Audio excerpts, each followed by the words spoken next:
നമസ്തേ.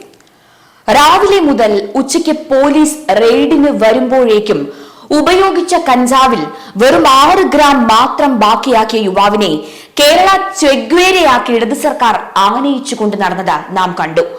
സൈദ്ധാന്തിക തലത്തിൽ വേടനെ white wash അടിക്കാൻ നോക്കുമ്പോൾ CPIM നേരിട്ടും അവരുടെ ഭരണത്തിലും കൊന്ന ഈ 2 പേരെ കുറിച്ചുകൂടി ഒന്ന് ഞാൻ പറയട്ടെ. ഈ സമയത്ത് ചോദിക്കുന്നത് കൊണ്ട് ഒന്നും തോന്നരുത്. 1956 നവംബർ 1 മുതൽ 2025 ഏപ്രിൽ 28 വരെ കേരളത്തിലെ ദളിത് വിഭാഗങ്ങളുടെ പിന്നോക്ക സ്ഥിതിക്ക് കാരണക്കാർ ശരിക്കും ആരായിരുന്നു, അല്ലെങ്കിൽ ആരാണ്? ഉപജീവനത്തിനുള്ള അവകാശത്തിനായി CPM-നോടുള്ള പോരാട്ടങ്ങളിലൂടെ ശ്രദ്ധേയമായ കണ്ണൂരിലെ ദളിത് അവകാശ പ്രവർത്തക ചിത്രലേഖ ഇക്കഴിഞ്ഞ ഒക്ടോബറിൽ അന്തരിച്ചു. അർബുദം ബാധിച്ച് ചികിത്സയിലായിരുന്നു അവർ. 2005 CATU-വുമായുള്ള തർക്കത്തിന് പിന്നാലെ ചിത്രലേഖയുടെ ഓട്ടോറിക്ഷ കത്തിച്ചിരുന്നു. ആക്രമണങ്ങൾക്കും ജാതി അധിക്ഷേപങ്ങൾക്കുമെതിരെ നിരന്തര സമരത്തിലായിരുന്നു അവർ. ചിത്രലേഖയുടെ ജീവിതം പോരാട്ടങ്ങളും വിവാദങ്ങളും നിറഞ്ഞതായിരുന്നു. ഇതര ജാതിയിൽപ്പെട്ടയാളുമായി 2002 അവരുടെ വിവാഹം നടന്നത്. വായ്പയെടുത്ത് വാങ്ങിയ ഓട്ടോറിക്ഷ 2005 എടാട്ട് നിരത്തിൽ അവർ ഇറക്കി. അതുമായി ബന്ധപ്പെട്ട CATU-വുമായി തർക്കം ഉണ്ടായി. ജാതി അവഹേളനങ്ങൾ നേരിട്ടെന്ന് ചിത്രലേഖ പിന്നീട് പരാതിപ്പെട്ടു. അതിനെ തുടർന്ന് ചിത്രലേഖയ്ക്കെതിരെ തുടർ ആക്രമണങ്ങൾ ഉണ്ടായി. ഡിസംബറിൽ അവരുടെ ഓട്ടോ കത്തിച്ചു. CPM-നെതിരെ ചിത്രലേഖയുടെ സമരത്തിന് പല കോണുകളിൽ നിന്നാണ് പിന്തുണയെത്തിയത്. ഇടതിന്റെ ദളിത് വിരുദ്ധതയ്ക്ക് ചിത്രലേഖയുടെ അനുഭവം പലരും സാക്ഷ്യപ്പെടുത്തി.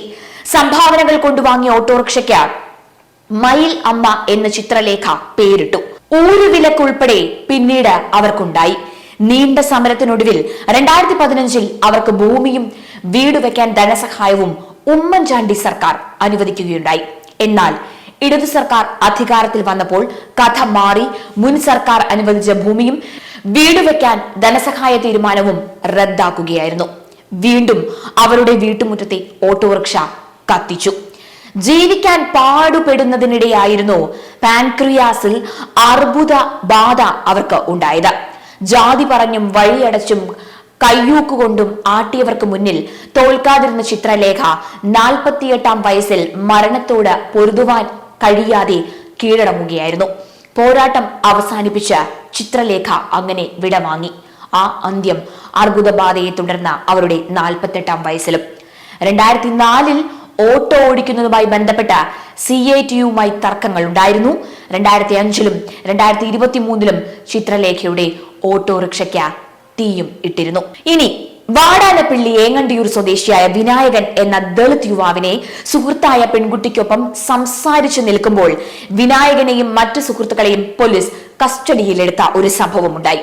സ്റ്റേഷനിൽ വെച്ച പോലീസ് വിനായകന്റെ മുടി വലിച്ചു പറിച്ചു എന്നും കുനിച്ചു നിർത്തി മുട്ടുകൈ കൊണ്ട് മർദ്ദിച്ചു എന്നും ദൃക്സാക്ഷികളായ സുഹൃത്തുക്കൾ പറയുന്നുണ്ട്. നെഞ്ചിൽ ശക്തിയായി ഇടിച്ച ശേഷം മുലഞ്ഞെട്ടുകൾ രണ്ടും ഞെരടി അവർ പൊട്ടിച്ചു. വേദന കൊണ്ട് ആ യുവാവ് അലറിക്കരഞ്ഞു. മുടി മുറിപ്പിക്കാം എന്ന ഉറപ്പ് കൊടുപ്പിച്ചാണ് പോലീസ് വിനായകനെ അച്ഛന്റെ ഒപ്പം വിട്ടത്. താൻ ഇനി ജീവിച്ചിട്ട് കാര്യമില്ല എന്ന് വിനായകൻ സുഹൃത്തുക്കളോട് പറഞ്ഞു.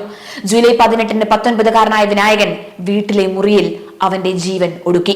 ദേഹത്താകമനം മർദ്ദനമേറ്റതിന്റെ പാടുകൾ ഉണ്ട് എന്ന് പോസ്റ്റ്മോർട്ടം റിപ്പോർട്ടിൽ വ്യക്തമാക്കിയിരുന്നു. ന്യൂ നോർമൽ അവസരവാദ രാഷ്ട്രീയത്തിന്, പ്രത്യേകിച്ച് CPIM-ന് തിരഞ്ഞെടുപ്പ് രാഷ്ട്രീയത്തിൽ ഹിന്ദു വോട്ട് ഭിന്നിപ്പിക്കാൻ ഒരു ആയുധം വേണമായിരുന്നു. അതാണ് രാവിലെ മുതൽ ഉച്ചയ്ക്ക് പോലീസ് റെയ്ഡ് വരുമ്പോഴേക്കും ഞാൻ നേരത്തെ പറഞ്ഞ പോലെ ഉപയോഗിച്ച കഞ്ചാവിൽ വെറും 6 ഗ്രാം മാത്രം ബാക്കിയാക്കിയ ആ യുവാവിനെ കേരള ചെഗ്വേരയാക്കി ഇടത് സർക്കാർ ആനയിച്ചു കൊണ്ട് നടന്നത്. സൈദ്ധാന്തിക തലത്തിൽ വേടനെ വൈറ്റ് വാഷ് അടിക്കാൻ നോക്കുമ്പോൾ CPIM നേരിട്ടും അവരുടെ ഭരണത്തിലും കൊന്ന ഞാൻ ഈ പറഞ്ഞ 2 പേരുടെ പേരിൽ എന്ത് താത്വിക അവലോകനമാണ് നടത്തുക? കഞ്ചാവ് കേസ് പിടിച്ചത് കേരള പോലീസ്, പുലിനഖം പിടിച്ചത് കേരള വനം വകുപ്പ്. പക്ഷേ കുറ്റം എപ്പോഴും സംഘപരിവാറിന് മാത്രം.